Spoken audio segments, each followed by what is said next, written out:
Oh, it worked. Yay. Okay. My God. I was like, no, am I going to have to remake a whole new ticket and everything? Like, do the whole thing over again? I already put it in the comments. Here we go. Can you hear me? Let me know. It started. It started. It worked. Yay. Whew. Okay. Good God. Okay. I was a little bit worried about that one. I'm like, oh my God, is this just because I'm so nervous about this? Because I'm taking on quite the endeavor to try and even broach the topic of River Song. Hi, everyone. Hi, everyone in the chat. Hi, Victor and Geraldine. Nice to see you. Terry, good to see you too. Braden, nice to see you. Don, nice to see you. Always a pleasure. Okay. All right. So, where do I even want to get started today? So, I guess I'll give you my little update first as to what's been taking me so long to get back here.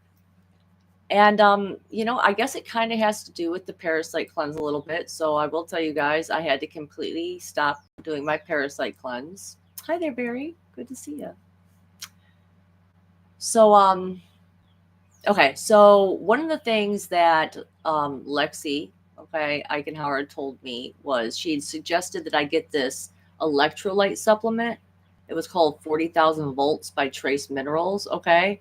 So, me being an fucking idiot, basically, I decided that I was gonna just drink just this electrolyte supplement with all of my water, basically. Okay, and it like has salt and magnesium and boron and like some other stuff. Okay, and it tastes a little bit like saline solution, a little bit when you put it in there. So, So I've been drinking this stuff and doing the parasite cleanse and basically overdoing it.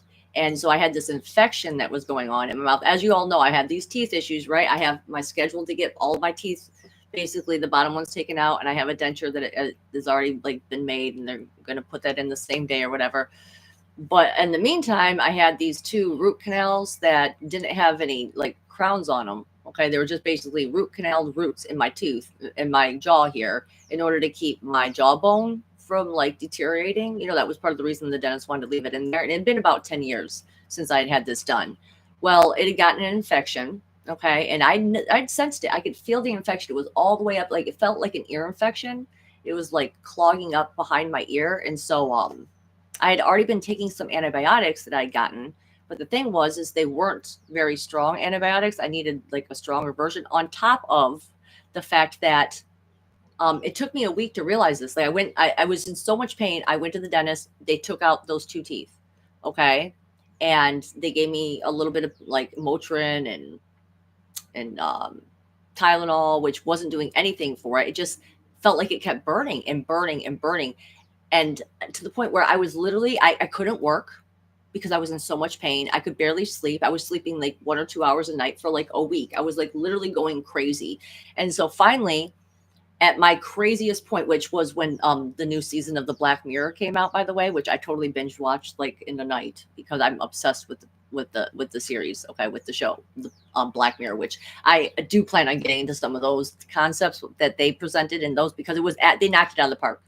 It was just amazing job that they did. I'm so excited that they brought back like some continuations of some other episodes they had done too, which was really really cool. So anyway, in the middle of me trying to watch this, and I'm literally going crazy. Okay, I'm like literally like when I closed my eyes, I couldn't even see to go into meditation. I couldn't even see the colors that I normally see with my third eye being open. Okay, it felt like it looked like a mesh like a mesh sheet had been placed over me. Okay. And it was just like foggy and confusing.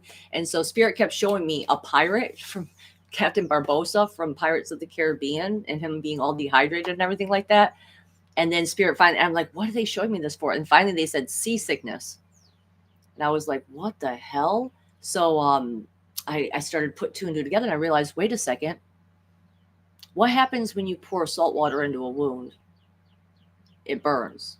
And that's basically what I had done. I just sat there and I was just downing like you're supposed to drink 80 drops in a day. Well, I was only drinking these, it was like 2 bottles is like 20 drops or whatever. Okay. Like I drank in like 60 drops in that morning alone. So I really fucked up, and it felt just the burning was from the salt. So I immediately started chugging water, and slowly but surely it all started to drain. Yeah, exactly. I basically salt flushed myself from the inside. Never again. Never again. I won't make that mistake again. It was, yes, it did. The tooth surgery that I did have went really well, actually. And like, I'm able to wear my lower partial again now, which is nice because I couldn't wear my lower partial for a good week, and I had to work out in that too, and honestly, it got to the point where I didn't even care. I was just like, you know what, people, they're going to see, they're going to see. I don't even give a fuck anymore. I don't know. That was the thing I cried to the dentist the most about, was just like, I can't go out there and not be seen with no teeth, but I do have some teeth. Okay. So for the most part, people weren't really paying attention. So I was like, okay, that's fine. So we got that done. Yes, we got that done. And yeah, I guess we could switch over to some of the other things. I had plans, guys. I had plans. I had a tarot reading done not that long ago, and I got the Two of Swords, the Tower card, and Judgment. And I pretty much knew exactly what it was about when I received the message or whatever. And it's because, I am still building my tower. I've sorry, this is like my little, I'm not smoking anymore. I can't smoke cigarettes anymore. It's been like a week, and I am fucking fiending for a cigarette bad. I got a nicotine patch on, but it doesn't, I need something. I need something. Yes. I realized that honestly, I've been putting things off for way too long.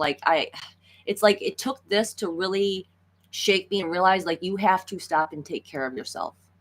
Because not only that, but also when I was sick in the hospital, like, all this is like, it started off with me being sick from that parasite cleanse, and it just did not get better, basically. So I was basically working in pain all the time. I didn't even realize it. And they showed me through multiple examples. Okay. For one, I had this little splinter in my finger for over a month. I thought I'd gotten it all out, but then every now and then, I would rub against something and I would feel it in there again. And so I kept telling myself, I'll dig it out later. I'll dig it out later. A month goes by and I'm still in pain. I could still feel it. So finally I got that splinter out, and it was just like Spirit was just showing me, like, look how much you just ignore the pain that you're in.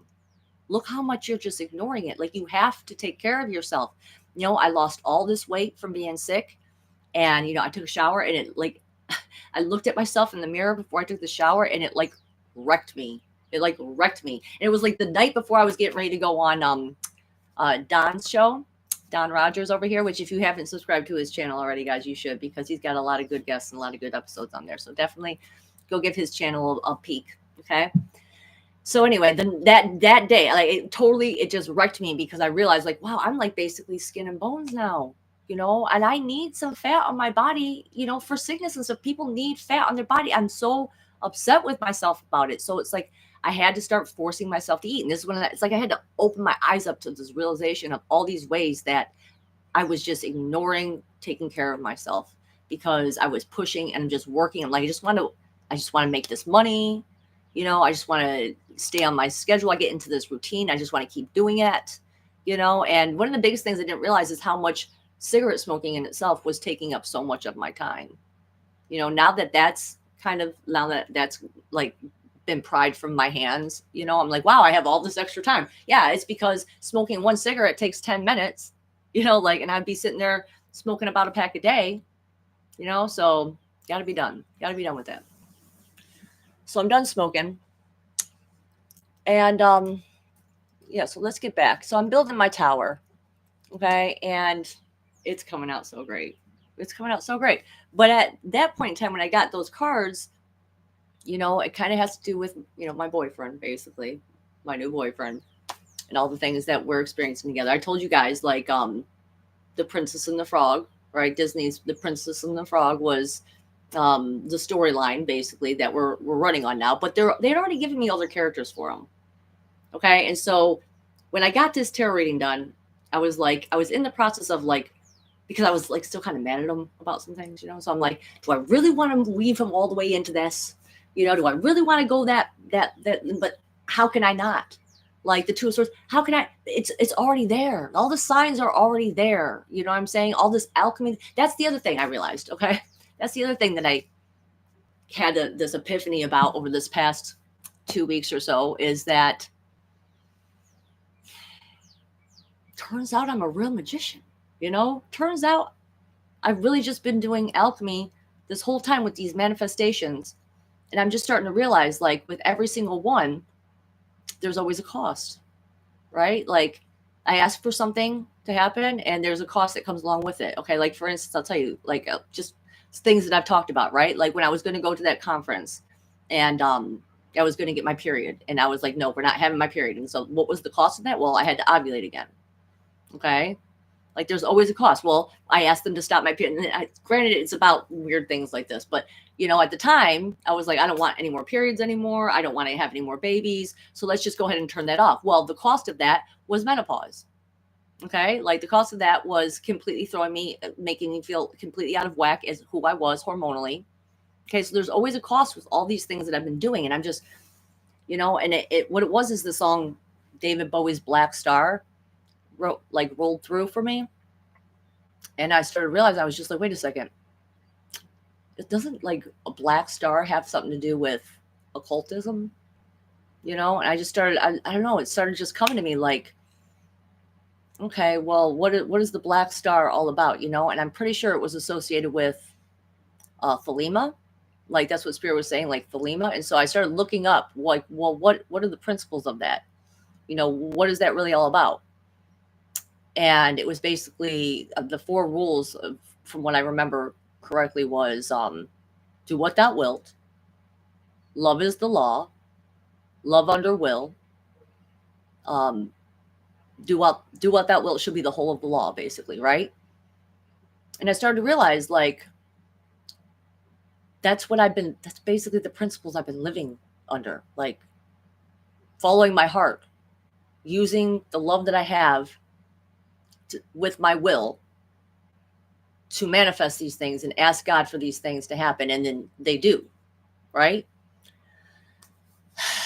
So that was kind of exciting, what I'm saying, to realize like, okay, so I really have been doing all this stuff this whole time.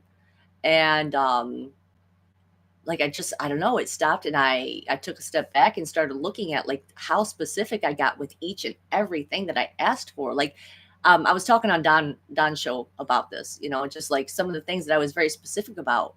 I just can't even believe that they happened. Like to the point where when I manifested a man to help me buy my dream home, right? Like I even asked for his sun and rising sign to be particular. Like I said, he wanted this sun sign, this rising sign, and the moon sign can be a mystery, right? And I was like, and I picked out all these character traits that I wanted from him, all these things that how he could help me or whatever. Okay. But there were costs to that I did not realize. Okay. Put me in this 9 of Pentacles situation. All right. Where it's like, he wanted me to pretend to be feeling things for him that I just wasn't. And I would try to tell him, like, you have to let those types of things develop, and not only that, but I was in the middle of rewriting my divine masculine template. This is not a small thing, guys. When I say, this is how I talk to myself all the time. We talk about these things. Like, this was a rewrite of my divine masculine template. I knew how long that was going to take based on things I had seen in my own children. I knew it was going to take 4 years. Okay. So I can tell you guys that, like, if that's something you're interested in alchemically, like, yeah, I can absolutely guide you and help you figure out how you want to do that, how you can do that. But it takes 4 years. It takes 4 years of letting it sit, because think about it. It's a foundation. Okay. This is the foundation that I built my tower on. Okay. You have to let foundations sit. They have to sit in order to solidify.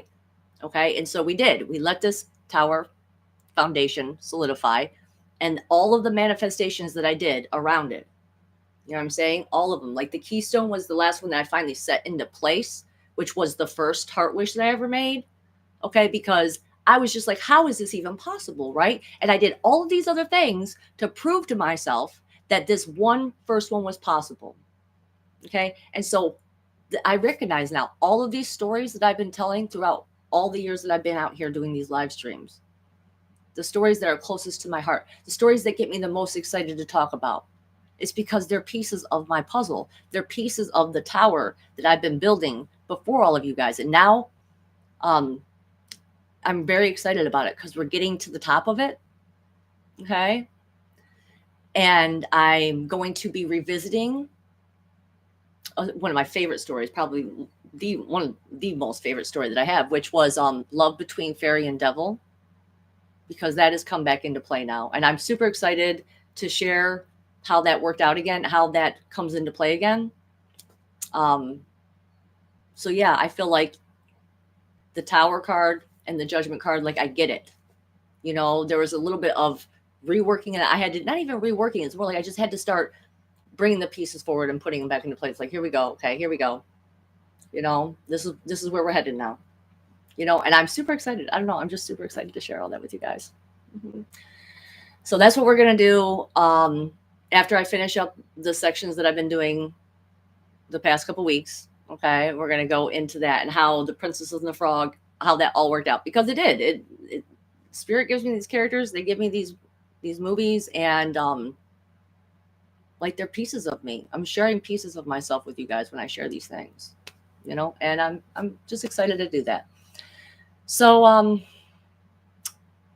let me see if there's anything else that I'm forgetting to talk about before I get into this insane story of how to even go about it. Because here's the thing with River Song. That's what I love her, and I love this timeline of hers. But the problem is that it's all over the place. You know, she's a time traveler. The Doctor is a time traveler. They meet out of order all the time. You know, and that's part of the reason why one of the gifts that the Doctor gives to River is a diary, and it looks like the TARDIS, okay, and it's filled with exactly the number of pages that she's going to need for her times and her adventures with the Doctor, basically. And so what they do is they both have a diary, and they write down their adventures together. And then when they do meet up, okay, they go over, okay, well, have we done this yet? All right, have we done this yet? Have we, like, in order to see, okay, which version are we interacting with here? Okay. But I'm going to try my best to do the most linear time telling of this story of River Song, because, like I said, it's all over the place. When we first meet her, okay, when we first meet River Song, she meets the Doctor in this episode called Silence in the Library. Okay, and it's the David Tennant version of the Doctor.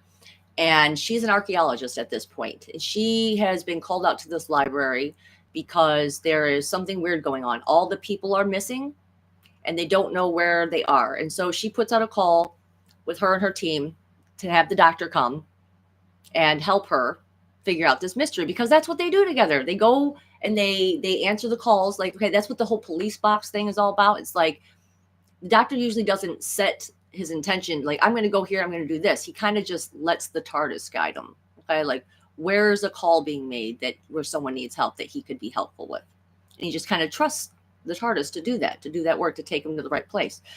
So in this particular case, River had called him to come help through his psychic paper. He has this paper. It's just a blank paper until whatever needs to be seen on it will be shown. Okay, and so he comes with his companion Dinah Noble, and he does not recognize River at all. And River's like, has her diary out, and she's like, did we do this yet? Did we do this? And he's like, who the fuck are you? I don't even know who you are. And she's just like, shit, you know, like, how am I going to get him to help me out? He doesn't even trust me because he doesn't even know who I am yet. You know, so she does something. She whispers his name, his real name, in his ear. Okay, and this lets him know, okay, wait a second, there's only one way she could know that. Okay, and towards the end of that episode, you come to find out that someone's going to have to die. Basically, someone's going to have to sacrifice themselves in order to save all the people that were basically uploaded to the AI consciousness in the library, because there was a alien life form that was basically called the Vashna Varada that lives in the shadows, and they were devouring people when they would get into the shadows, they would devour them. So the doctor had to clean out those out, and then he had to download all the people back in a way through this computer. All right. So he was going to sacrifice himself to save Donna because Donna had already been uploaded, and he didn't really trust River yet, right? But instead, she takes over. She punches him out. She gets in his place, and she handcuffs him. All right. And he wakes up, and she's getting ready to do the countdown. She's got the little things on her head. She's going to basically be electrocuted in order to save everyone. And he's like, don't do this. Like, what are you doing? Like, I'm ready to die. I'm ready to be sacrificed for this. And she's like, no, you can't. You can't. Because if you die here now, then that means all the things that we're going to do in the future will never happen. It'll never happen. And we can't have that happen. And that's when he finally says to her, but there's only one way you could have known my name. And that's if I married you, basically. And he has to live with that. And she's like, hush, don't even worry about it. Just go out there and live that future. Go live that future. And so he's getting ready to leave the library with Donna. And he's so upset because, he doesn't know what happened here or what's going to happen in the future now. But it just so happens that future him, had given Donna her own sonic screwdriver. And it was that sonic screwdriver that made him able to save her. And he saved her consciousness, and he uploaded it into the biggest library in the entire universe for her to live in basically forever. This is where he left her. This is where we start. This is where the story of River Song starts. It starts at her death, basically. Okay, so now he knows this, but now he's got to go on. He can't really think about that. He's got to go forward into the future. He's got to live his life out the way it's supposed to be, right? Okay, so hold on to that. So that was the beginning of their story. Okay, but now we're going to start telling it more in the linear perspective. Okay, so let's go to the parents of River Song. So who's the parents of River Song? The parents of River Song are Amy and Rory, who are best friends with the doctor. Okay, and they got married, and on their wedding night, they conceived a child. All right, so this is kind of a big deal because they were on the TARDIS. So she actually got conceived in the heart of the time vortex. This changed her genetically. This mutated her and made her basically part Time Lord. All right. So at that point, there's this episode where it's called The Flesh, basically. And in this episode, they are examining people and their doppelgangers. It's this white goo stuff, basically. And what they do in order to have more workers is they duplicate themselves. These people on this island, they duplicate themselves. And every single day, they have to kill their clones, basically. So they keep making them and killing them. And this is where we get introduced to the concept of the flesh. The rebel flesh is what it was called. That was the name of the episode. Okay. So at the end of this episode, after they save the day as usual, the doctor starts to realize something's wrong with Amy. And Amy starts to realize something's wrong with her. And it turns out that all these months that they've been traveling together, her and Amy and Rory, that Amy hasn't even been her real self. She was actually replaced by one of the rebel flesh. She was a doppelganger the whole time. And the doctor can tell she's pregnant. The doppelganger that they put in there, she was pregnant. So wherever real Amy is, she was getting flashes of it. And they never could explain that. Like she was seeing like just weird things here and there, like this woman with an eye patch over her head. And her name is Madame Kavarian. She's going to come into play in a second. So what happens is Amy and Rory they conceive this baby. They conceive River Song. And Amy had been kidnapped. Okay, she was being held at this place called Demon's Run. So now the doctor knows, okay, Amy, you're about to give birth. This is why you're feeling off and things are weird, because you actually haven't even been here this entire time. You know, they kidnapped you and they have you at this prison, basically. This it's like a asteroid or something like that. They had built a base on. And so they take Amy and she gives birth to this baby. And what is the whole reason? Why did they take this baby? Because it was the silence. Okay. Madame Kavarian works for this group of beings called the Silence. And what is the purpose of the silence? The purpose of the silence is to kill the doctor. See, because that's the reason that they're keeping her at this place called Demon's Run.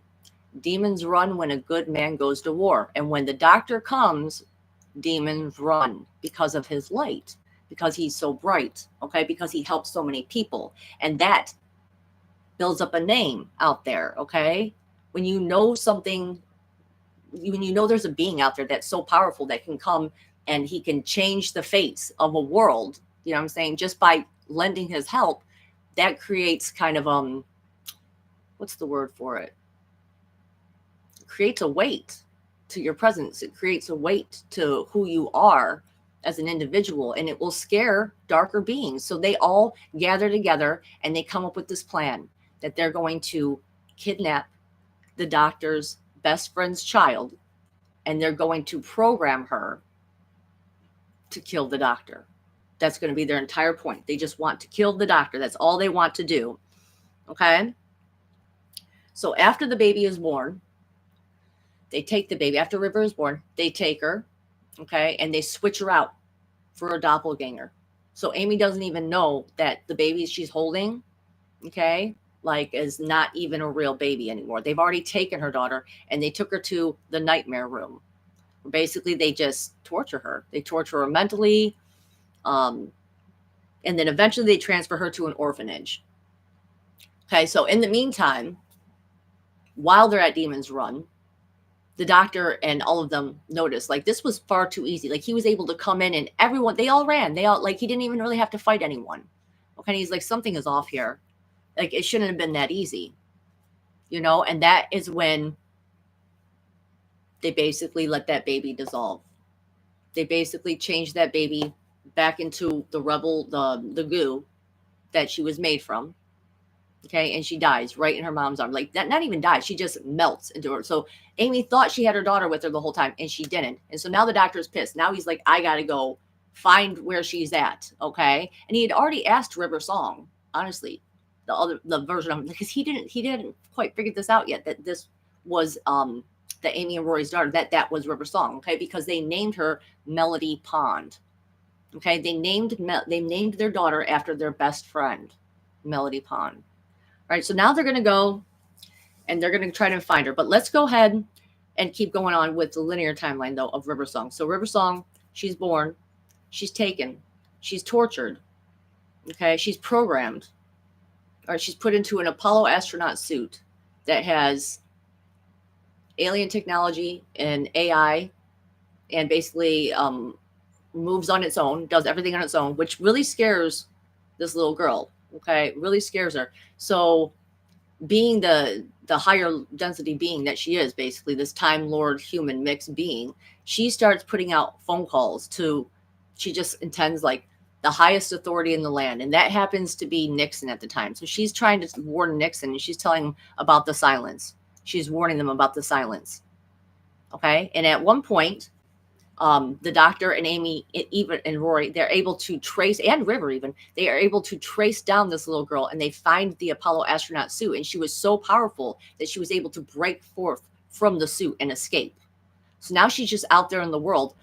But when Amy first sees her in the Apollo astronaut suit, all Amy knows is that I already have a vision. I already saw a future where the doctor is killed by this Apollo astronaut. Okay, so she's like, she tries to shoot at this girl. She tries to shoot her own daughter, basically. She almost kills her own daughter because she just doesn't know. The doctor stops her, is like, what are you doing, Amy? We don't even know enough yet. Like, stop. Like, we need to figure out what's going on here. And so River Song ends up escaping. She ends up in New York or something like that. And this is where she discovers that she actually has regeneration abilities. So she looked like one thing when Amy tried to shoot her, but now she's about to die and she regenerates for the first time and she changes into like a toddler or something like that. She ends up somehow through sheer will finding her way back to her parents. Okay. I'm just making sure I'm staying on the timeline here. Hold on. Yep. So she finds her way back to her parents somehow. They don't know that it's her, though. Okay. She finds her way back into their life as their friend Melody. Okay. And one of the things that she does that I always thought was really funny, because, Amy opens up only to Melody about the doctor, which she assumes is just some imaginary friend. But remember now, Melody has already been programmed to find the doctor and kill the doctor. And this is why that's why she ends up finding her way back to her parents, because she knows her parents are best friends with the doctor. Okay. And she actually has this attitude about the doctor. She's like, this time traveling guy, he's out here, he can do all these things. He can change all of these time events, all these horrible things that happen, and he never does. He never changes it. And that's what she takes issue with. She's like, if I had that ability, I would start changing things. Okay. So eventually she finds a way to get the doctor to come with Amy and Rory. And by leaving like a message in a cornfield is what it is. Okay. And this is the first. Now, okay, this is where I have to stop for a second. Okay. I just want to tell you guys, like, when you watch the episodes, it doesn't happen in this order. This is what made it so hard to tell the story of River Song, because they're all over the place. So there are times where it's like he knows who she is and she doesn't know who he is, and then he knows, or she knows who he is and he doesn't know who she is. Like, there's all these times their timelines run in opposite directions. Right? It's very, very tricky. So Melody finds a way to get the doctor and Amy and Rory to come to this cornfield. She's being chased by the cops. She's always getting into trouble. Okay, she's kind of a troublemaker. Yeah, she's definitely got some issues. I mean, she's been tortured by the silence. She's got some issues. So she says to him, she holds him at gunpoint. She says, all right, finally I got you here. Let's go kill Hitler. I got the cops chasing me. You got your TARDIS here. Let's get in the TARDIS. Let's go kill Hitler. Okay, which I thought was a great episode, by the way. But here's the problem with killing Hitler. You kill Hitler, they're just going to put another person similar to that in his place. Okay, like, there's certain things that cannot be changed, and that's the thing that River doesn't like the most. She doesn't believe, no, timelines can be rewritten. Fixed point in times can be changed, she believes, and that's true for some points. Some points can be, but there are some things that are like bench post markers that have to happen. Okay, so the doctor takes her. They go to kill Hitler. They get there, and actually, there's already some other time travelers there to torture Hitler. Okay. And they are this group of time travelers that travel in this robot that can shapeshift into whatever different form that they need. It's called the Tesseract. Okay. So keep this in mind. Okay. So they have this Tesseract. They basically miniaturize people. And so a bunch of people could run the whole ship. All right. But so they're there to what they feel like is they go back in time, and they go to these horrible people and they basically torture them, like right before they get to their end, and they torture them and they give them the karma that they feel like that person deserves. Okay, so when Amy and Rory and Melody and the doctor show up here to kill Hitler, okay, she goes to shoot him and it ricochets. All right, they end up not killing Hitler, and instead it ends up hitting Melody. All right, and so now she's about to have to regenerate right in front of them. And so she does. And when she regenerates, she turns into the River Song that they know. And now they're like, holy shit. They're like, you're telling me that the person I named my baby after was actually my baby the whole time? I'm telling you, this is really weird time traveling stuff, okay? So they named their daughter after their best friend, who was their daughter. All right, so they regenerate. So she regenerates. She becomes River Song, and now it's time for her to fulfill her mission, which was to kill the doctor. That was the entire point of all of this, was to attract him there, so that way then she could kill him with the Judas poison. Okay, she's got to kill him through a kiss, a single kiss. And she does. She manages to do it, because he doesn't suspect that. He doesn't suspect that her just giving him a quick peck on the lips is going to be enough to transfer the poison over to him. So that way it will not only kill him, but it'll kill him in a way to where he doesn't have enough time to regenerate. Okay? So she does this, and it sets into motion the chain of events for him to start to die. And she's like, yeah, I fulfilled my mission. And she goes off to have a bunch of fun. She still loves her parents and everything like that, but they're not in danger at this moment. So she's cool with it. But remember, there was that group of the time travelers already there in the Tesseract to bring punishment to people who had done horrible things. And now they scan and like, wait a second, that's the doctor. And that's the woman that kills the doctor. And now we can be the ones to grab her and nab her and take her in, and the doctor. So now they're chasing after River Song to grab her and torture her. And the doctor knows that, wait a second, but she's been programmed to do this. Like, this is exactly what the Silence wanted from her. And he doesn't want to hold her responsible for that. Plus, it's Amy and Rory's daughter, and he knows that. And he's like, he cares about Amy and Rory. So they go after River, and the Tesseract gets there, and they're about to torture River. And the doctor says, stop. And he says, but she's the woman that kills you. And he's like, but I'm not even dead. Look, I'm not even dead. Right? And in order to be helpful, Amy and Rory end up finding a way to miniaturize themselves and get themselves into the Tesseract. The only problem is when they're inside the Tesseract, it treats you, unless you have this special band on, it treats you like you're a foreign entity, like a body with white blood cells. Okay, so the white blood cells want to kill those foreign entities. So they want to kill Amy and Rory. And River does care about this very, very much. So, oh shit. You know what I have? I have someone knocking on my door. Oh my God. Pause for a second. Grab the charger. Grab it. This is not. I can't not. Can't not have it. Please hurry. I really don't want to stand up. I really. I'm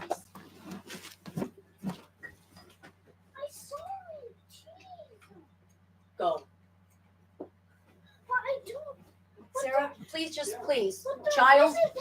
There isn't a cord. There is a cord on it. But- Plug it yeah, in. but I need.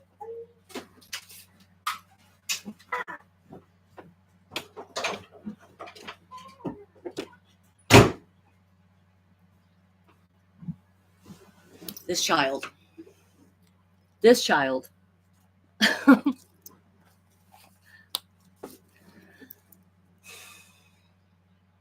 God, I want a cigarette. Oh, now I don't even know where my little thingy went. I don't even know where it went. Oh, fine. I won't hold anything. Here we go. I'll hold this. Anyway, back to what we were talking about. So now Amy and Rory are in danger. Like I said, and River does care about her parents. So she asks the doctor, how do I help now, though? How do I save them? And he says, basically, get in the TARDIS, get me in the TARDIS, and we can use the TARDIS to get in there, which will shrink down, we'll get in there, and we'll save your parents. Okay? So she has to trust the doctor, which she's been programmed not to do. Remember, she's been programmed to hate the doctor. So she gets into the TARDIS, and it turns out that she can actually fly the TARDIS. In fact, this becomes kind of a funny little thing between the two of them, is that she's actually better at flying the TARDIS than even he is. At some point she makes fun of him a little bit because, the TARDIS has that whoosh, whoosh, whoosh sound. It's like iconic, the sound, okay, of the TARDIS landing. All right. And she says, it's not even supposed to make that sound. The only reason it makes that sound is because you're riding the brakes. And he's like, don't tell me how to fly my own ship, basically. Like, she's like, well, I don't know what to tell you, but I mean, she was literally created in the heart of the time vortex in the TARDIS. So of course she's going to have a little bit of just knowing of how to do this. So anyway, so they save Amy and Rory and they get her out. But now the problem lies in that the doctor is still dying. Okay. And so she's saying they keep calling her at the time too. They keep calling her River Song because they know her as River Song already. They've already had adventures with her. Okay. They've already been seeing her for this whole period up until this. And she's just like, who is River Song? I am Melody. Like, who the hell is this? So they use the Tesseract and they say, Tesseract, show us River Song. Show her. And it changes into exactly what she looks like. And that's when she realizes, okay, so they actually know me in the future and maybe I should trust them. And so she basically says, like, okay, you're telling me the doctor is worth saving then? And Amy's like, yes, absolutely. Because remember, she's not just a human. She's part Time Lord. So what does she do? She goes and she gives the doctor a kiss and pours all her regeneration energy into him to save him. So instead of killing him, instead of going through with that program, she saves him and she falls in love with him. And after that, they take her to the best hospital in the universe where she's able to recover and recuperate. And Amy, her mom, tells her basically, like, you used all your regenerations in one go. Probably shouldn't have done that, but thank you. Thank you for saving the doctor. And she's like, you're welcome. And that is when he gives her the diary. Okay, this is when the doctor gives her the diary. And that's how they're going to keep track of when they see each other or not. So now she isn't responsible for killing the doctor. She goes on, she decides that she's going to become an archaeologist. Why does she become an archaeologist? Because now she's obsessed with the doctor in a different way. Now she wants to get to know him in all of these different forms, of all these different versions of him. She's going to go back and she's going to find him throughout time and space and history. She's going to find different points and she's going to go try and meet up with them. Okay? But before she could get a chance to do that, Madame Kavarian comes back. Yes, that bitch. The leader of the Silence. She comes back and she kidnaps her again. And she forces her back into that Apollo suit.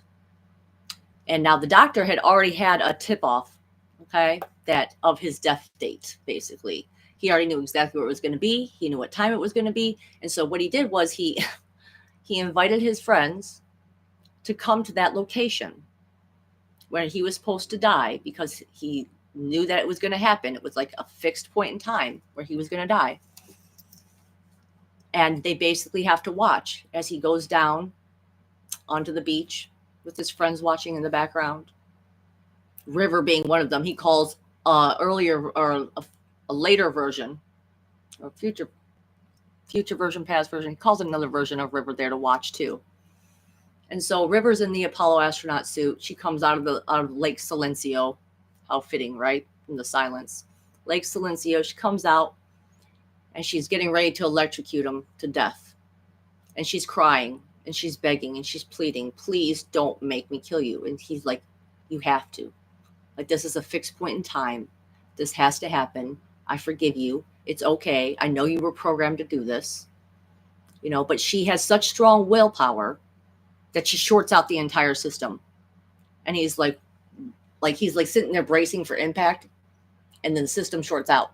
And he's like, what happened? Like, what'd you do? And she said, I don't know. Maybe I just burnt out the system. I won't. I refuse to kill you, basically. But this causes a problem because this was a fixed point in time. So now all of reality has collapsed and all of history is happening all at once. Okay. And so now we have to figure out, how do we fix this from happening? How do we get the timeline back in order? Okay. And River is not being very cooperative, because now she's like, I'm going to go and I'm going to find Madame Kavarian and the Silence, and I'm going to bring them down. This is what we're going to do. Okay. And so she does. She manages to capture Madame Kavarian and the Silence, and the doctor comes and he sees her there or whatever. And if they get close to each other, time starts back up again. But until this point, time is stuck at 5:20 p.m. for all of eternity at this point. And so he's trying to convince basically River this entire episode, which is called The Wedding of River Song, that they have to go through with this. And so on top of this pyramid, after they ended up killing Madame Kavarian and everything, at the top of this pyramid, they have this interaction. They have this dialogue to where basically she tells him, like, you're dying. And so because you were dying, I put out a distress beacon. I put out a distress beacon to all of the universe asking for help. And all of those solar flares that we've been having, those aren't even solar flares. Those are beings. Those are a million billion beings that are all here to say that, yes, we will help. Because the doctor has helped so many. It's a ripple effect. You know what I'm saying? You help one person, all right, it ripples out to all those people that they help and all those people that they help. It's a ripple effect. Okay. It's the same thing with Clara, which we'll get back into, I'll touch briefly on that at the end of this too, that I already went over with Clara. Clara had the same type of mission. The great intelligence was going after the doctor's timeline and changing it and turning all his wins into losses. And his timeline must be protected. Okay. So anyway, back to River. They're at the top of this pyramid. Amy, Rory, the doctor, River, And she's telling him, like, I put out this distress call for you because I can't let you die. And he stops her and he's mad and he's yelling. He's like, this is stupid. I'm not anything special. You know, like, you're embarrassing me, River. What are you doing? You're embarrassing me. And she says, just let me finish. You know, like, I can't let you die without letting you know how much you are loved by so many and by no one more than me. You know, and he says, but don't you understand? If we don't fix this, then all these people suffer. All these billions of life forms will die and suffer. And she says, but I'll die or I'll suffer. If I have to kill you, I'll suffer. And he's like, more than anything in everything in the universe, more than everything. And she's like, yes, I will. So he's got to come up with an idea real quick. Okay, how are we going to fix this? Okay. So he comes up with an idea and he says, basically, Amy and Rory, give me your consent here because I'm about to marry your daughter. Okay. And so he says, he leans over to her and he tells her, this is where he tells her his secret name. So this is how she knew his name to give to the first David Tennant version of the Doctor. And then not only that, you don't get to see this part in the show until afterward. Okay. But at that moment in time, he also tells her, look, just look in my eye. Look. Okay. And later on in the episode, they show you when she looks in his eye, she sees him, a little miniature version of him, inside the Tesseract. He was in a Tesseract. So he already had plans the whole time to make sure that he was going to be okay. So he had borrowed the Tesseract and he was like, it's okay. Listen, it's okay. Everything's going to be okay. And so they get married and they kiss and time restarts and they all end up back at the same spot where he was supposed to die and he didn't. And she's in her spacesuit. She's in the Apollo spacesuit. She's getting ready to electrocute him. And she had asked him too. She's like, why would you make me watch? Why would you bring another version of me here to watch this? And he's like, so you would know that you're forgiven and that it's all going to be okay. You know, and so she electrocutes him and the Tesseract dies. And she's taken into custody basically. And because here's the thing, even though he didn't really die, even though it was the Tesseract that died, okay, those beings out there, they still want to come for him. All right. So she has to go on to serve 122 consecutive life sentence at the storm cage facility. Okay. And she does so willingly, you know, because she doesn't want them to find him again. You know, she knows what the lengths that they will go to. Look what the lengths they would go to. They'll kidnap a baby and torture her and program her just to get to the Doctor. That is the lengths that these beings will go to. Okay, so what the Doctor does over time is he starts to delete himself from all the databases in all the universe. So that way it can't be a thing, right? She can't have killed someone that doesn't even exist. You know, like eventually that actually gets cleaned. That slate gets wiped. Mm-hmm. Yep. Okay.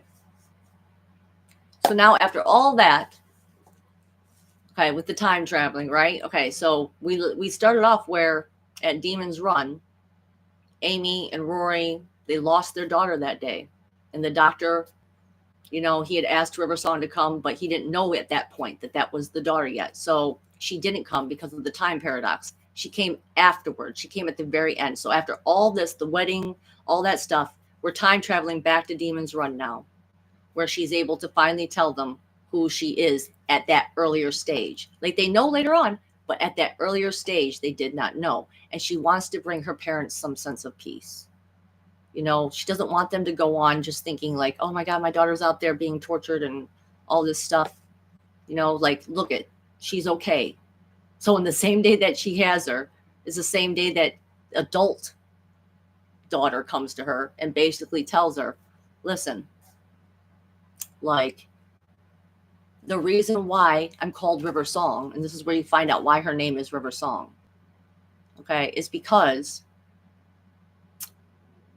there was this girl who was there to help her, okay, and she was from this planet where ponds didn't exist, okay, and they didn't have a word for melody. So when it translates, this quilted name tag basically that they gave her. She knitted it for her. This was helper woman for Amy. She knitted this beautiful tapestry thing, and it had her daughter's name on it. Only it took a minute for the TARDIS to translate it for Amy to read. And when she read it, it said, instead of melody, it changed to river. She turned it over and said river song, basically. So melodies, yeah, there we go. We got it right. Because the only water in the forest was the river, and she's from a forest planet. She was from a forest planet. So that's when you find out that Amy and Rory's daughter is River Song, Melody Pond, who is the person who they named their best friend after. It was always the same person. Okay, well, when the doctor gets back, and the doctor's like, he's pissed off at the time before he figures this out too. And he's just like, who are you? Who are you? And so she's like, I'm telling you who I am. He's like, well, wait a second, because this is past him. Wait a second. That means that you and I in the future. And she's like, yes, we figured it out. Figured it all out. Yay, we figured it out. Okay. But and there's a lot more adventures that they end up going on that I was just like, this is too much to get into. The Pandorica opens, like the universe ends up dying at one point, and they have to bring the universe back to life, all that stuff. Eventually she has to let go of her parents. That was when Amy and Rory make their exit. They basically got trapped in a pocket dimension of the 1920s to 30s or something like that. That's where they ended up going, because they got trapped there by the Weeping Angels, which we can go over some Weeping Angel stuff eventually, because that's a whole nother subject matter, the Weeping Angels. I've been not looking at the freaking chat this whole time, but I'm going to go ahead and take a little peek. Right? Victor remembers that reveal. And that's what they kept showing me, okay, that one time when I was talking about the Keystone and all that kind of stuff. They kept showing me that scene where River tells them, hey, this is who I am. And this is kind of how I look at it. I kind of look at it as like River Song and the Doctor. I kind of look at those as higher selves almost. And like Amy and Rory as like the humans, the bodies, okay, the egos that are down here living life. That's kind of how I've been seeing it and feeling into it anyway. But let's keep going, because there's a few more things that happen for River before we get to her end, right? To make some sense of some things. Okay, so eventually, even though she travels with the Doctor on and off, she does eventually get to the point where she doesn't recognize him anymore. He becomes the Peter Capaldi version, right? Like, he wasn't even supposed to go past that Matt Smith version. Like, they're only allowed to have 12 regenerations or something like that. And Peter Capaldi is like, comes out of nowhere, right? And so she's living her life. She marries this guy. She does these things in order to bring justice to different planets and different extraterrestrials, all right? So there's this war monster, basically, who he had a diamond, that a really, really like super expensive diamond. It was trapped in his head, all right? And so what she plans to do, she marries him in order to get him to agree to have this thing taken out. And then she calls for a doctor to come. They're going to basically decapitate him, and they're going to take that diamond out, and they're going to give it to all the people that he murdered. They're going to give it to the planet of all the people that he tortured. Okay, well, when she calls the doctor forward, or a doctor, she didn't intend on bringing forward the doctor. She intended on just bringing forward a doctor. Okay, and so she doesn't recognize him. And he's with her this whole time. And he's like coming up with ideas with her to try and help her. And they're driving the TARDIS around. And she's like, don't worry. The doctor won't mess it. He's like, he's pretending like he's not the doctor. He's like, I think he'll notice. I think he'll notice if you take it. And she's like, why? He's never noticed before. Like, why would he notice now? Well, I don't know. I just think he will, And so they get to the end of the episode, basically, where she's trapped. Okay. And she's been caught. She's been called out. And they're like, well, hold on a second. We shouldn't get rid of her because she's actually a known consort of the Doctor. And again, the Doctor's a very powerful being. So when the Doctor's name is mentioned, the people, bad guys, they perk up, because they're like, oh, we want to be the one that takes out the Doctor, And so she's like, well, he's not here with me. It's just me, And she's like, and the people are like, no. If she's in trouble, he'll definitely come. She's like, no, he won't. Like, he's not here with me. He doesn't even care about me. I don't know what you're talking about, And she goes on this long, drawn out speech about how he doesn't even care. Like, she loves him. She's always said that she loves him, but she never said that he loved her back. So go ahead and scan the whole parsec because you're not going to find him there. You can't miss him. Basically, she's still thinking about him, Matt Smith. He's got a stupid bow tie and all this stuff, and that's when Peter Capaldi says, "River, don't have him scan, no." And then that's when she puts two and two together, and she's like, "Oh my God, you're the doctor. You're the new doctor. Oh my God." And so they managed to find a way to get out of the situation because she'd actually already pre-planned it because she's an archaeologist. So she had already gone in the future and knew what the outcome was going to be. She knew that there was going to be this meteor shower that happened. And so it was going to hit the ship and it was going to crash on Beryllium. Okay. And so that's what she was planning on doing. And so that's what they do. They basically end up saving, the doctor ends up saving both of them. And it kind of knocks her out for a minute. And they end up on this planet called Beryllium. Now, something about the doctor's timeline that River always knew from her studies was that their last night together would be on Beryllium. So now they're at this place. Okay. And so she's very sad because she's like, wow, so this is going to be our last time together here. And they're at this, it's called the Singing Towers of Beryllium. There's these two towers that stand.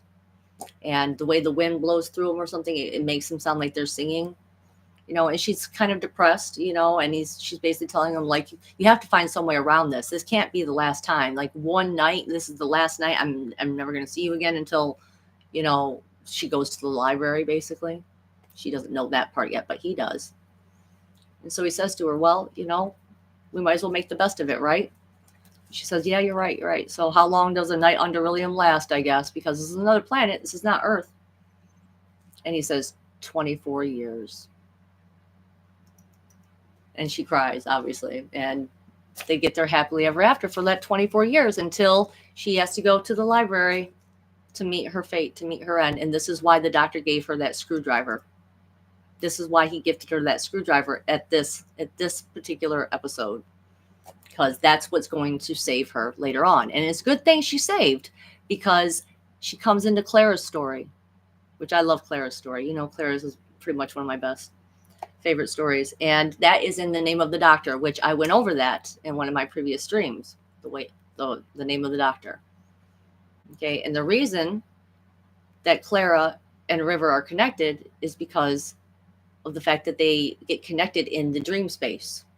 They get connected, the open phone line of communication. She gets called in there, okay, when they know that the doctor's going to have to go to his grave, basically, because the great intelligence is going after him.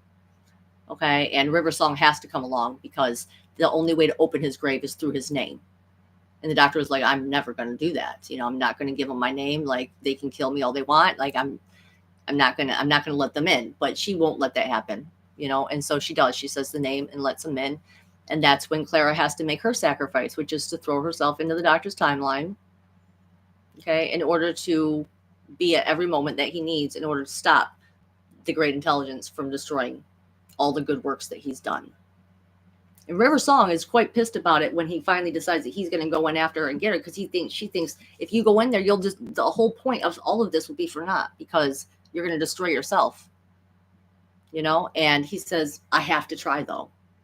And that's what she stops. She thinks about it. She's like, well, I guess she does still have to be alive somehow because if she was dead, then how am I still here?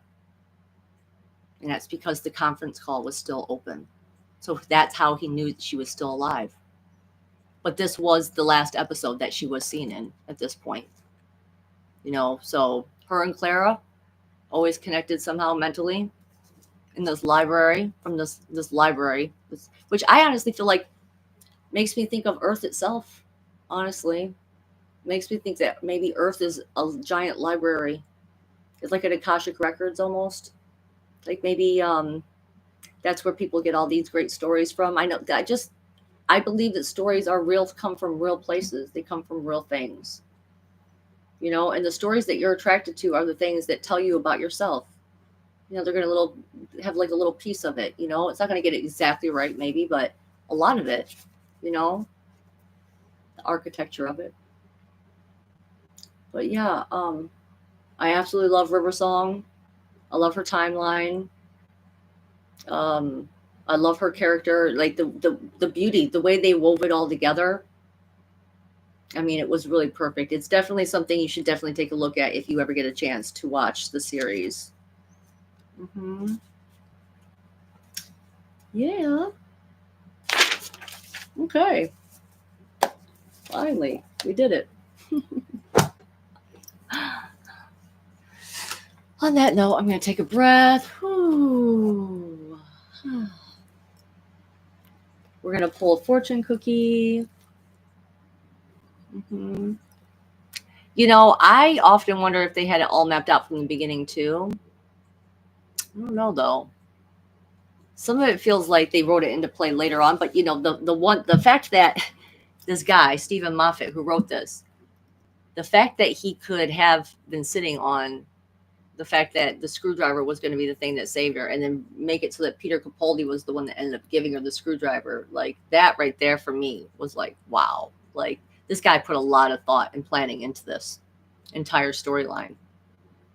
Mm-hmm. So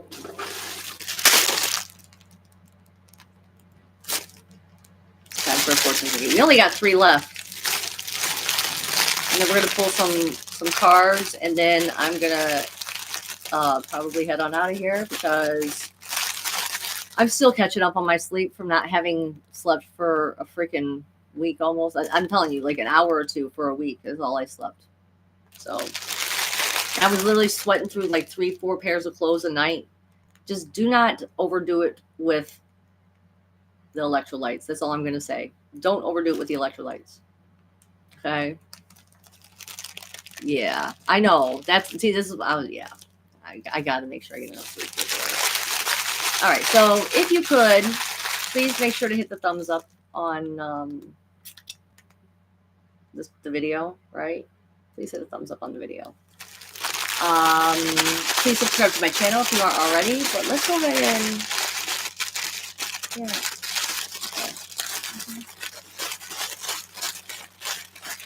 That's the other thing too. When I was in that place, oh my God. Like I said, it felt like a metal mesh was put over my freaking entire brain, and I literally could not feel connected to God at all. I literally couldn't connect to my guides at all. And I was like, I don't even know how people live in this world without that stuff. I don't even know how. Like I was so depressed. It was bad. I was in a bad place. Now I'm just so glad to be out of it. So glad to be feeling better. I cried for a week. I literally thought I was never going to feel better again. I thought I was never going to be out of pain. I thought, wow, I just like did some permanent damage or something. It was terrible. It was terrible. I'm so excited to see everyone at the Journey to Truth conference. Yeah, like that's coming up, guys. If you, yeah, who's all going? Who all here is going? If you're not going to that one though, because that one is coming up really soon, you should definitely try and go to the one. Thank you, Brian. I appreciate that. You should try to go to the one in Florida at St. Petersburg. Full disclosure now, it's for the 15th to the 18th, and they're like having 2 beach days or something after that. I'm going to be at both of those. I'm going to be at the Journey to Truth one. I'm going to be at the Full Disclosure Now one. Highly recommend it. Okay. So let's pick a fortune.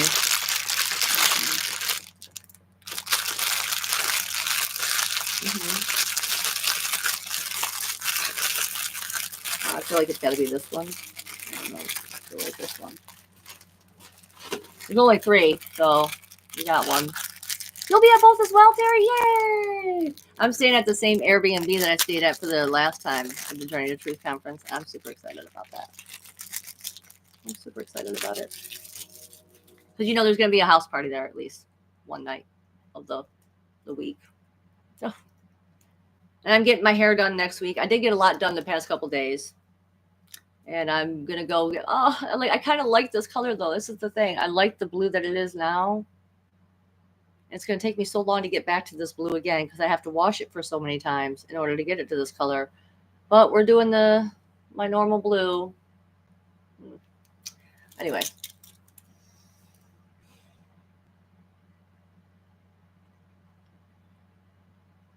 Okay, yeah, there we go. It was already cracked, so I didn't even have to crack it. Let's find out though. What message? Your goals and dreams will come into focus in November. We got a ways to go, guys. So there's some goals or dreams that you have in mind. What's the first thing that pops in your mind when that comes up? Okay. November will be when it happens. So November. I know everyone. I know it's being patient is hard. Being patient is hard. Wow. Okay.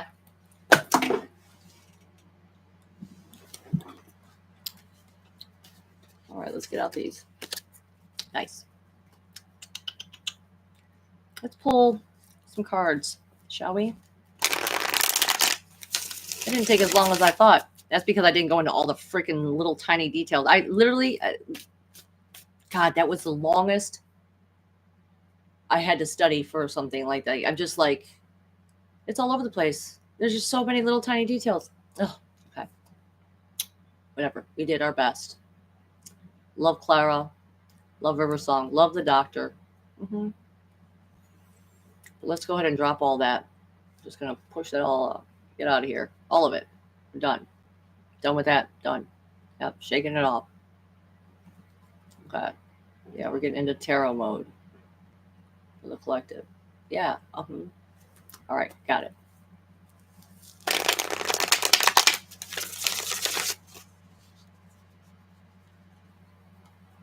Please. Okay. Please assist. All right. So this is for the collective for at least the next week. What message does Spirit have? What message does Spirit have for us?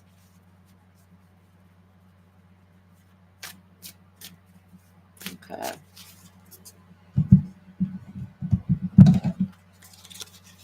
Well, let's see what we got. What's the first part of the message?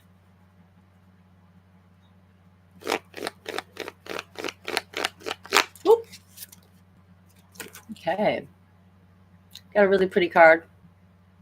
First part of the message is the Star card. Okay. This is about, oh, wow. It's so funny because we're talking about being patient and you not wanting to wait till November, but this is all about patience. This is all about letting higher forces basically guide you and realizing that you're walking a certain path. That's a fate. It's your destiny. You are being guided by higher forces. This is your destiny. Okay. It's like, but it's slow things. You know what I'm saying? It's not super big, bright changes. It's not,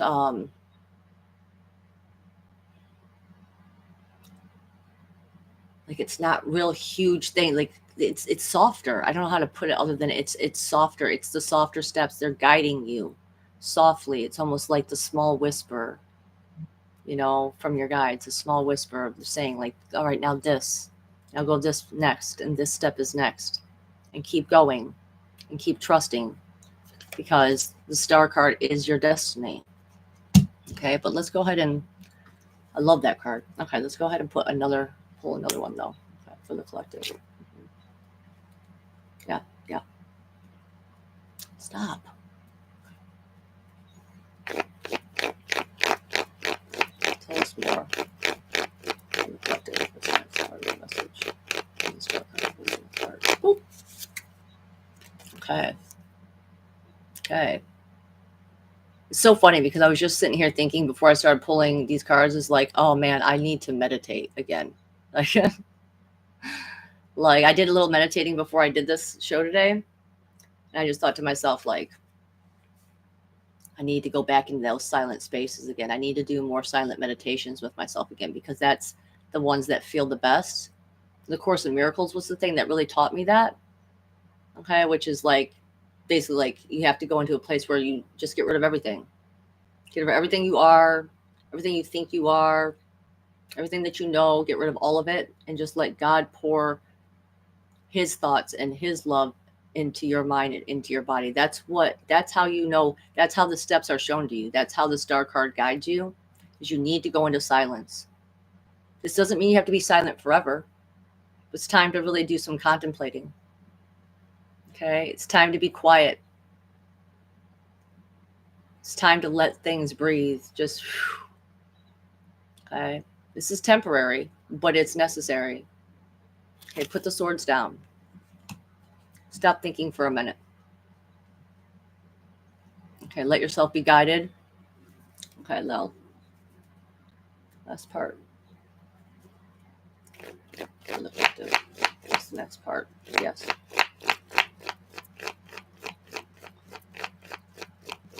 Explain. Okay. The last part of the message here we got is the Two of Pentacles. So some bit of juggling is going on. Okay, like you're basically kind of walking a tightrope. Oh, he's got the alchemist hat on. So yeah, like you're alchemizing something. You're doing something. Okay. Where it's like you're trying to find a way to have your cake and eat it too. It does say that you can. You know, like Two of Pentacles. So this has to do with things that are more solid, more firm, right? More grounded stuff, things that are you're doing more in reality. So it's like, but it's not something, I just don't get the feeling that it's going to be something you're going to have to do forever. It's like a lot of juggling is going to have to happen. Like you're going to have to walk this certain path. You're going to have to go this certain way.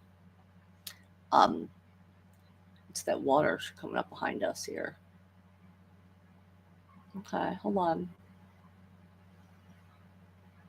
Like the tides are coming. The tides are going to turn. The tides are turning for you in a good way. Mm-hmm.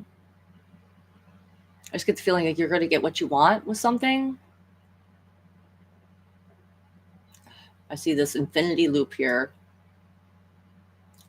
Creative powers, like really learning how to use your creative powers. It's time to step up and learn how to use those creative powers.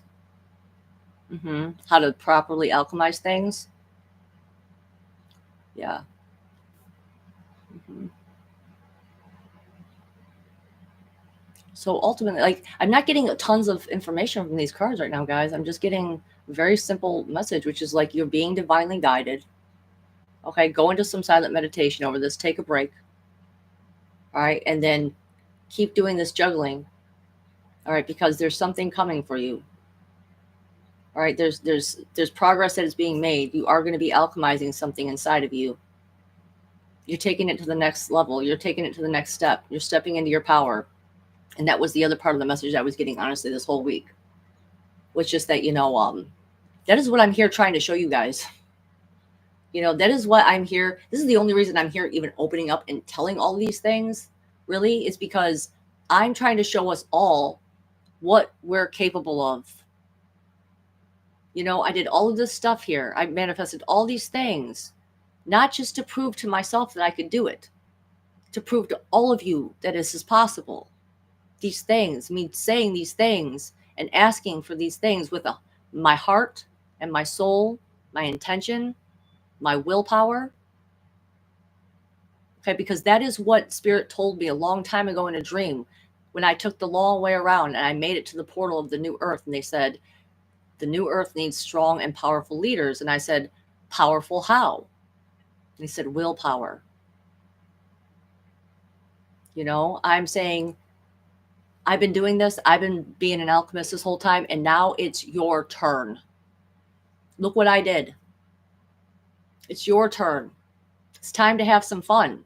See what you're capable of. Start trying. I built this tower here and it's strong and it's firm. And I can see how every piece fits together so beautifully. And I'm trying so hard to show you all how these pieces fit together and how I've been able to create this, because I'm trying to offer you a tower to buttress your own against. That's what I'm here to try and offer you. Like, look at what I've created. Buttress your tower against mine. But first you have to completely demolish the walls of your current tower. Your foundation is already set.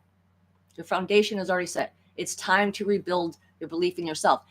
That is where it starts. Belief that you are capable of doing this, belief in yourself. You start one little thing at a time. You ask for one little thing at a time, and you have to be specific, and you have to ask. That's why I always include 3 confirmations, 3 different things that confirm. Okay, because it's like, okay, you can get 1 confirmation, okay, maybe 2 confirmations, oh, okay, maybe I did that. 3 confirmations, okay, come on now. Those 3 things in combination, make sure those 3 things in combination will prove to you somehow, because the confirmations that come, like when you're doing alchemical, magical things, you have to have trust and faith in spirit telling you that it's happening. You have to have trust and faith. You have to build that inside of yourself. So I'm saying, guys, let's become strong, powerful leaders of the new earth. It starts with our consciousness. It starts with our belief. I can feel me ascending. I can feel the ascension happening.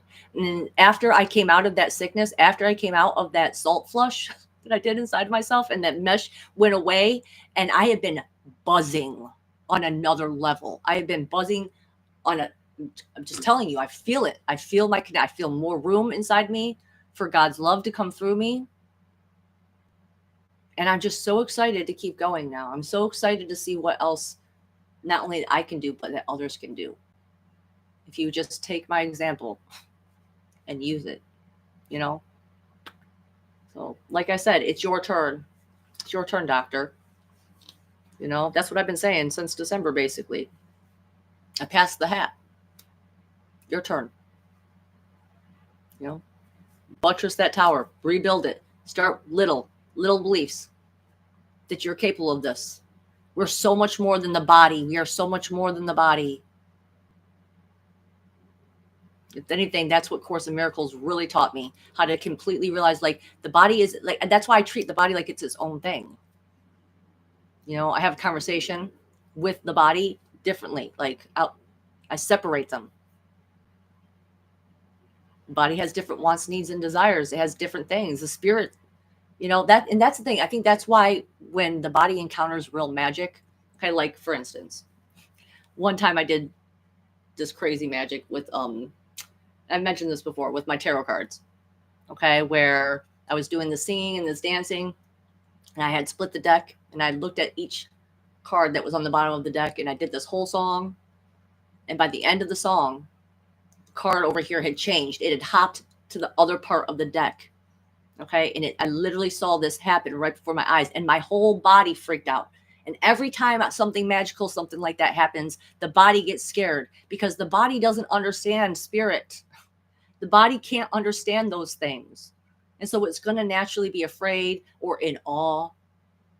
It's going to want to not believe, because it lives under the principles of physical laws.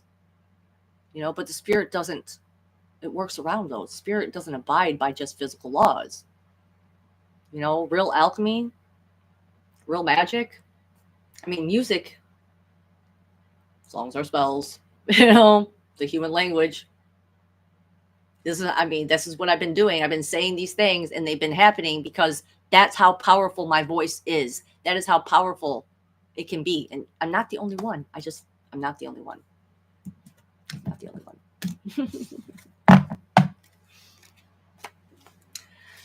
All right. Well, we have some time. Let's see, 8:37. If anyone so wants a reading in the chat, I am willing to do a reading. So maybe 1, maybe 2, but at least one. At least one. Does anyone want a reading in the chat? Because I kind of want to do one more part card pull. So someone say. That was for the collective, Alex. It's for, because if you're here with me, it's because you're being drawn in. You know what I'm saying? You would only be able to hear me, okay, if you were capable of perceiving my frequency. People who can't perceive this frequency, they won't ever even find me. All right. So when I pull cards for the collective, it's because it's going to resonate with you on some level, in some way, for all of us. And I got to take her. Here we go, Terry. Wait. Oh, someone else too. Alex wants one too. Okay. Do mine. All right. So we're gonna do Alex. All right, Canadian, Alex, and Terry. All right, that's it, guys. 3 readings. Canadian Spinja, Kyla, right? Alex and Terry. We're gonna do your guys' 3 readings. So just be patient with me. We're gonna do Canadian Spinja first. Okay. Oh, I'm so happy. And I'm getting lit, so I can feel it. I start getting heated up. All right, for Canadian Spinja. Oh, I just love connecting with your energy. Oh, look at that. Oh, it got stuffed a little bit. Okay. Let's see. Canadian Spinja. Yes, you've been doing very good. Oh my gosh, yes, I know. I saw her Facebook post about some things that we talked about after the show on Don's channel. And I just want to tell you that I was so proud and impressed. So let's go ahead. Okay. What does Spirit like to tell?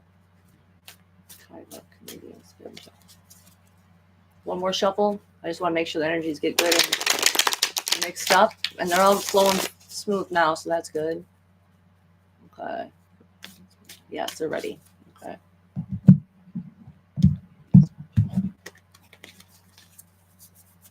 All right, here we go, my fairy friend. Let's see what Spirit has to tell you. What's the first part of the message here? Boop. Okay. First part of the message we got is the 7 of Rods. Okay, so as you can see, this guy is kind of defending himself. Okay, he's got a lot of actions coming at him. So he may be feeling like he's being attacked. Okay, which knowing what I know about some of your background, Canadian Spinja, you definitely have had a lot coming at you. You know what I'm saying? And so this makes a lot of sense to me. But just so you know, you're on higher ground. You're on higher ground. So all these things, they probably won't ever even touch you. If you just hold firm in your position and be like, no, I'm done with your bullshit, basically. No more bullshit. No. Reminds me of that video I just posted where it's like, you gotta buck, you know? Normalize bucking at inappropriate times, you know? So do it anyway. It might be appropriate at the time, though. You might just be like, get out of here, motherfuckers. Get out of here. So we got 7 of Rods for you first. Okay. Okay, back. Okay. What's the next part of the message? What's the next part? Okay. We got the King of Cups. Oh, this reminds me of Don right off the bat. I'm just going to tell you that right now. Like he's very, he's got very deep emotions, this guy, this King of Cups character. He's very much about feeling his emotions too. Like he's even got, for me, you can't see it, but it looks like he's got a little teardrop coming down. See that? So he's got his sword sheath. This is someone who kind of needs to go into those feelings. You know, there's got to be times like where he just puts that sword down and he goes into his own little bubble, little isolation. You know what I'm saying? He needs to like commune with nature. Okay. Like he might even be really good at communing with animals and stuff like that. Like this is where he's going to get fulfillment from. Okay. So, but in relation to the 7 of Swords, it's like, I feel like he is put his sword down. He's kind of letting you handle things.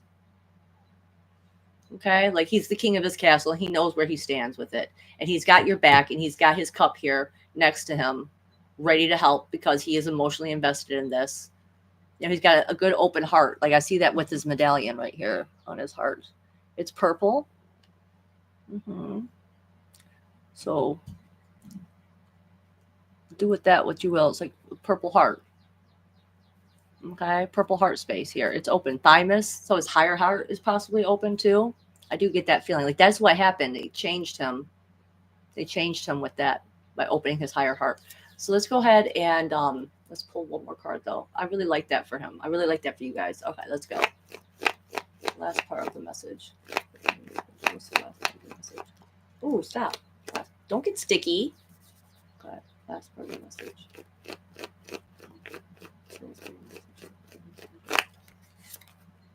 Okay. So now all that's left now is for you to just, you're at a crossroads. Okay. It's like pick up your swords, pick up the words, and just walk away. You know, like they want you to clean up this mess. It's like, no, I'm just going to take what's mine and I'm going to walk away. Look at those, they're kind of leaving in the background right there. This is a transition. Fives are transition, like transitory thing. Like, look at that. Like the words are all at the bottom at this point now too. See all those swords at the bottom of his coat here? It's like you clothed yourself in them and you don't need to share them anymore.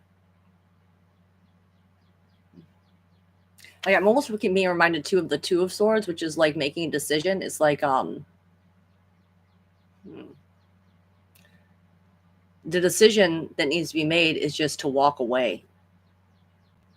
You know, clean things up and walk away. That's what it's time to do. I hope that helps. I hope that helps, lady. Okay, I enjoyed that. Yeah, right? I thought it was him. Oh, River Speak. Hi. We just did a whole episode on River Song. Nice to see another River in here. Yeah. Ultimately, I would say, like I said, Canadian Swindle, that's like you're doing the right thing. You're holding your ground, and you're just taking your shit and you're leaving, and you have your man to back you up, and that's what you need, and it's good. Things are good.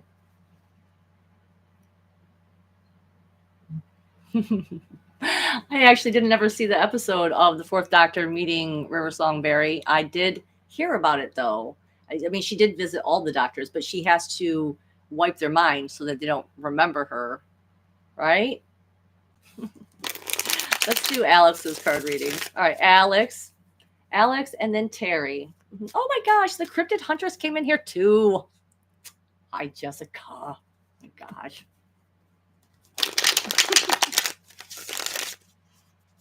Yes.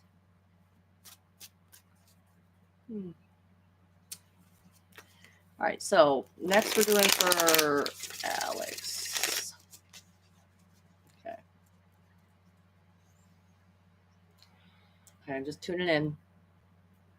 I have to switch over. I see. I'm liking doing this because I'm trying to get used to switching over to different people's energies, which is not. It's something you really have to practice at. Honestly, when I do my one reading for one person in a day, when I do my big reading or whatever, like I take all day. I just tune into that, and it's hard to sometimes snap out of that when I'm in there. So doing these little readings is going to help me get better at that. Yes. Yeah. Alex. Yes. Okay. Got it. You were a bit tricky to tune into for a second. Okay. Alex Watson. What does Spirit want to say for Alex? Last shuffle. Alex. Yes. Got it. Okay. We're good. Message the Spirit after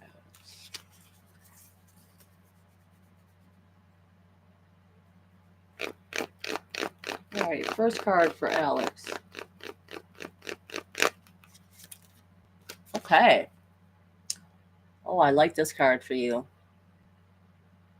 This is very similar to the Star card, honestly. All right, this is the Six of Swords. So what is this showing us?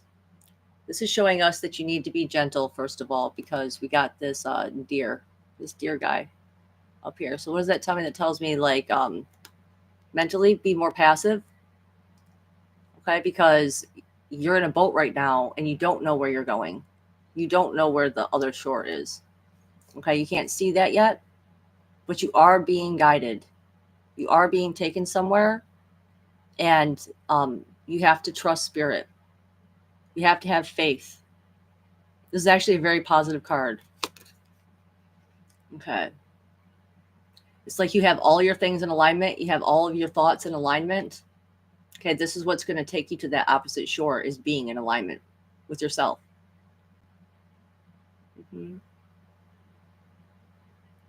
I always like that little bird guy at the top, that pheasant there too. Again, both of these creatures, though, they just make me think like they're very much go with the flow. in nature. I don't know why they're also showing me this staff thing right here that this guy's holding. They're showing me they're comparing it to like the caduceus staff or something like that in medicine. So it's making me think like a Kundalini awakening type of thing going on here. It's like that maybe that has happened for you now, and now you don't really know where to go with it or where to take that. And it's because you have to be patient and you have to wait to see where spirit is actually going to take you. So let's go ahead and let's pull another card and see where else you're going with this, right? Okay, for Alex. What's the next part of the message for Alex? Explain more on this Six of Swords. Boop. Okay, we got the Sun.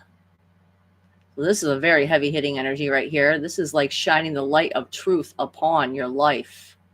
Okay, this is not only shining the light of truth upon your life, it's also giving you the nourishment that you need in order to help whatever seeds you planted grow. Okay, again, though, this is not speaking to something that is fast moving. You know, seeds being planted, yeah, they need water, they need sunlight, but they also need time and they need patience. And what happens if you give it too much of that stuff, right? It's going to burn, right? Too much sun burns, right? So you have to use it appropriately.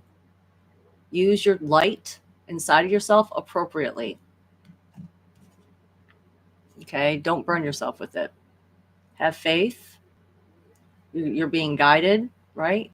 And you're also being granted success. That's another thing. It's saying success. Whatever your goal is, let's say you have a goal in mind of where you're trying to get to, where that other shore is with that Six of Swords. It's like it's saying you will be successful in that.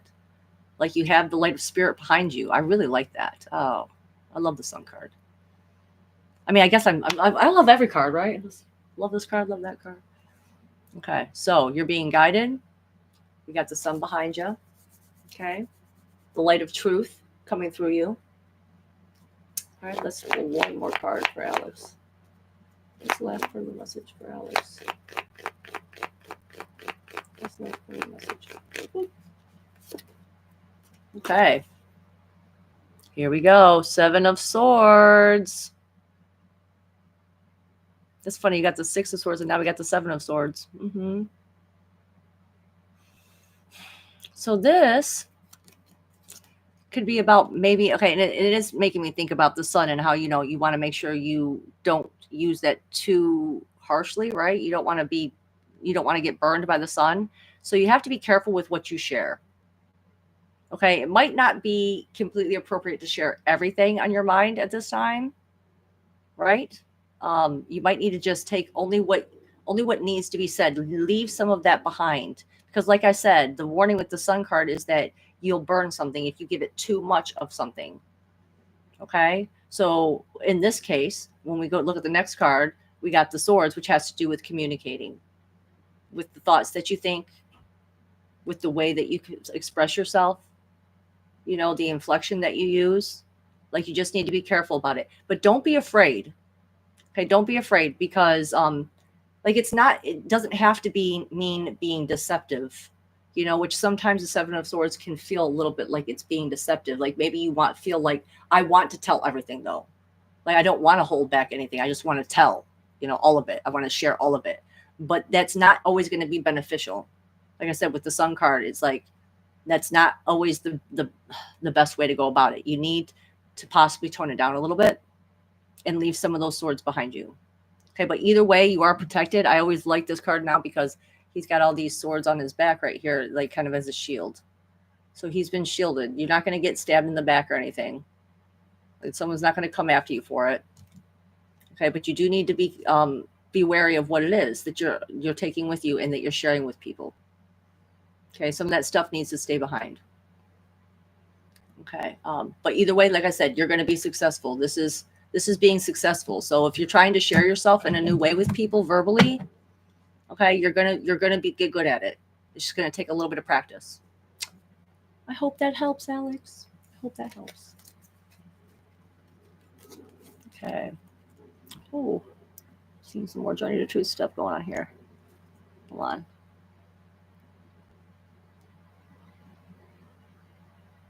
Wow. That is kind of a cool synchronicity, Terry. Oh, wow. Yeah, I know. Journey to Truth next year is moving to Hawaii. It is going to be a shame because it's going to be a lot smaller. It's going to be harder for people to get to Hawaii, you know? I mean, I still want to try and go, but who knows? Who knows if I'll get to or not. So we better party it up this year. We better party it up this last year here in Grafton. Then we're going to have to go on to full disclosure now. That will probably be the new one next coming years, I feel like. Because, you know, Brian has it locked up for 5 years. I think he signed up for the hotel, the resort or something, he said. I could be wrong, but I'm pretty sure it was a lot. Yeah, Victor. We want, of course, who wouldn't want to try and make it? Okay, let's clear these decks, though. Let's clear the energies for a second because I want to pull some cards for Terry. You're next, Terry. And then we're leaving. And then we're getting out of here. Boop, boop. Okay. Yeah. Got it. Okay, Terry. Oh, you're really easy to tap into. Okay. Terry. Oh, I see you, Terry. Yeah. Yeah, you got great energy. Yeah, you do. Okay. Terry. In the name of all secret of light. I'm going to request that you do please assist me. I'm doing this reading for Terry. Let it be easily understood. Tell me exactly what it is that Spirit would like to tell him. Okay, we got it for Terry. Boop. Here we go, Terry. What message Spirit like to give for Terry? Okay. Well, if you have been working hard at something, okay, this is definitely saying that you're going to need to keep doing it, be fully invested in whatever it is that you're creating. Okay, but there's a balance here that needs to be struck. Okay, but either way, it's like you can't go half-ass on whatever it is that you're working on. You can't half-ass it. This is like requiring that you go either all the way in or not. Okay, this also could have to do with money because it's Pentacles. Okay, so this could have to do with banking and loans, right? Or like needing to maybe rebalance your checkbook. Okay, to make sure that you have enough to do all the things that you want to do.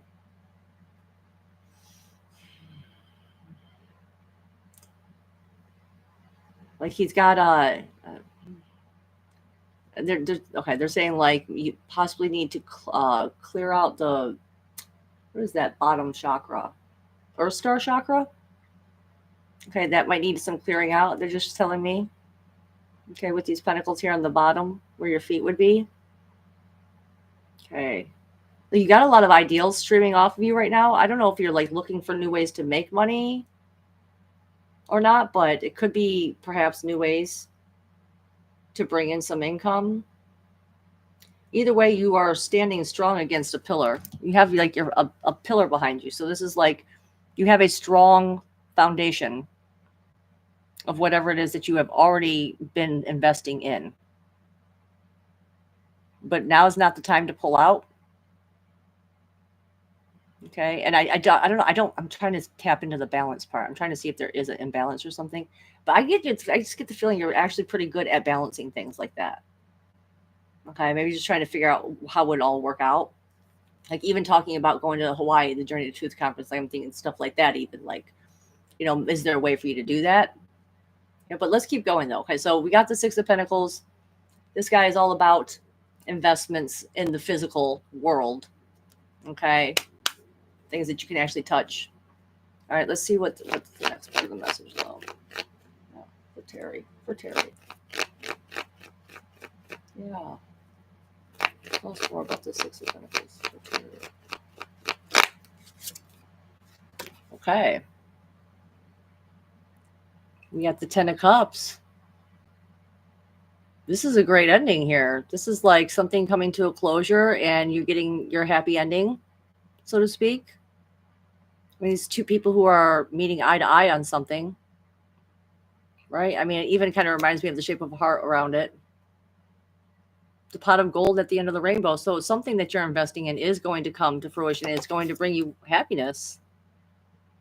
It's going to bring you to that final conclusion of sharing emotions with someone. Like, I'm also feeling like Ace of Cups, like, because this is the ending, but it's also the beginning. You know, the next card after this, we would loop back around, will be the Ace of Cups. Okay, which is a shift. Okay. So let's see. I mean, geez, that's a great card to get. I feel like these are two really good cards to get here. You got that Six of Pentacles, so being fully invested in something physically, like you're actually gonna have to physically invest yourself into something, time-wise, energy-wise, with your actual body, and then as a result of this, you're going to whatever goal it was, okay, that you're trying to reach here. Especially if it is a romantic interest, okay, I would say that is going to happen. That there could be an actual meeting of the mind, so to speak, connection, intimate connection. It's like intimacy, into me, see, right? Isn't that like how people sometimes say that? Into me, see? So if that's what you're desiring, like I feel like that is coming. But let's go ahead, let's pull one more card, because watch us get a horrible card the last one. No, I'm kidding. We're not going to do that. It's going to be a good card. Let's see what the last part of the message is, though, for Terry. Okay, what's the last part of the message? What's the last part of the message for Terry? Boop. Oh my gosh. Okay, I don't know what's going on here for you, guy, but you have got something coming towards you. I mean, this is like absolute. I mean, it's like an ending, and like, so yay, we get the happy ending that we want, right? And it's a real connection. It's not even just like some kind of temporary, transitory thing. It's going to be something real and solid and stable, and it'll make you feel more complete and whole inside yourself, to where it's like your own inner divine masculine and divine feminine come together, and they feel like they are one with God. It's just such a beautiful card. I mean, look at that. That's so pretty. And they're both doing the same thing. See, like Spirit was like, we're not going to give you a bad ending at all. We're going to make sure that you are seen. So be hopeful, because someone's going to see you and you're going to see them. And it's just going to fill your heart with joy and delight. But don't quit now. You need to be fully invested in, and that's what your goal is, if that's what you want. Don't ever be afraid to ask God for that connection. Don't ever be afraid. Some people feel like, I don't know, I feel like when you get into the spiritual community, sometimes people feel like desires of the body and the ego are not as worthy as desires of the spirit and the higher self, but they are. That's the point of coming and being in this body, is to have those needs fulfilled too. Oh wow, wait a second. He actually has a new love interest. And you fucking called that card out. That's great. Wow, that's really wonderful. Yeah, I got a good feeling for you. I got a good feeling for you guys. Yeah. Don't quit now. Be invested. You got this. That's wonderful. Oh, I love happy endings. It makes me happy. It makes me happy for you, Terry. Right? Great cards. Those were great cards. Okay. All right. I'm seeing that comment from Barry again now. Now I'm going to have to go and see River Song and the Fourth Doctor. In fact, Barry, if you are still listening, if you have any videos on that, which I'm hoping you do, send me the videos. I'll watch them. I'll watch them. I always watch the videos you send. Okay. Oh, that was a lot of fun. Okay, I did it. I survived another live stream, even though that was absolutely mind-boggling. That subject of River Song. We did it. I want to say thank you to everyone in the chat for coming today. Yes. Oh, I would love to. Yes. I would love to give you a reading. I'll bring my cards with me, Terry. I'm going to bring my cards with me. So if any of you guys see me at the Journey to Truth conference and you want a reading, I'll have my cards with me and I can pull a few for you. Yay. So yeah, thank you guys for coming and being here and supporting me time and time again. Like I feel like I have a real community here now. And this is like the thing that I look forward to doing the most, even though it also drives me the most insane because I'm like, putting myself out here again and again and again. And I don't know if I'm going to fuck it up, and hopefully I get it right. I'm like praying the whole way through, like, please God, just let me say what needs to be said.